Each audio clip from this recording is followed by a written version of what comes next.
Hello guys, രാവിലെ ഞാൻ ഇതേപോലെ ഒരു ഷോർട്സ് ഇട്ടിട്ടുണ്ടായിരുന്നു അമ്പലത്തിലേക്ക് പോകുന്നത്. അപ്പോൾ അതിൻ്റെ കണ്ടിന്യൂസ് തന്നെയാണ് കേട്ടോ. നമ്മളെല്ലാവരും ഇവിടുന്ന് ഇറങ്ങി അമ്പലത്തിലേക്ക് പോകുമായിരുന്നു. കുറേ കമൻറ്റ്സ് കണ്ടിട്ടുണ്ടായിരുന്നു, മാണിക്യപുരം അമ്പലമാണോ എവിടെയാണ് എന്നൊക്കെ ചോദിച്ചിട്ട്. അങ്ങാടിപ്പുറം മാണിക്യപുരം അയ്യപ്പൻകാവിലേക്കാണ് കേട്ടോ നമ്മളെല്ലാവരും കൂടെ പോയിട്ടുണ്ടായിരുന്നത്. മുത്തശ്ശി എവിടെയാ, മുത്തശ്ശി മുത്തശ്ശി എന്ന് വിളിച്ച് ഞാൻ പിന്നാലെ നടക്കൽ തന്നെയായിരുന്നു കേട്ടോ. മുത്തശ്ശിയുടെ പുതിയ ചെരുപ്പ് കൊണ്ട് മുത്തശ്ശി ഇങ്ങനെ എവിടെ വെച്ചാൽ പോകുമെന്ന് ആലോചിച്ച് ഇങ്ങനെ നടക്കുകയായിരുന്നു. മുത്തശ്ശിയുടെ ഈ മാസത്തെ ഒരു 4ാമത്തെ ചെരുപ്പ് എങ്ങാണ്ടാണ് കേട്ടോ പോണത്. ഭാഗവതം സപ്താഹം പിന്നെ അതുപോലെ തന്നെ ഭഗവത്ഗീത പാരായണത്തിനൊക്കെ പോയിട്ട് മുത്തശ്ശിക്ക് ഇപ്പോൾ ചെരുപ്പ് 4, 5 ചെരുപ്പായിട്ടുണ്ടായിരുന്നു.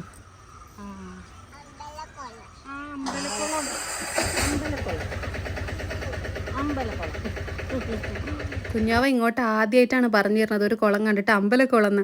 ഈ ക്ലിപ്പുകളൊക്കെ നിങ്ങൾക്ക് ഇഷ്ടമായി, എനിക്ക് ഭയങ്കരമായിട്ട് ഇഷ്ടമായി. അപ്പോൾ നിങ്ങളും കൂടെ വാങ്ങിക്കോട്ടെ നിങ്ങൾക്ക് ഇഷ്ടമാണെങ്കിൽ എന്ന് വെച്ചിട്ട് ഞാനിവിടെ ലിങ്ക് ലെഫ്റ്റ് സൈഡിൽ കൊടുക്കാം. പേളിൻ്റെ ഒക്കെ വെച്ചിട്ടാണ്, നമുക്ക് എപ്പോഴും യൂസ് ചെയ്യാൻ പറ്റും. കോംബോ ഓഫറാട്ടോ.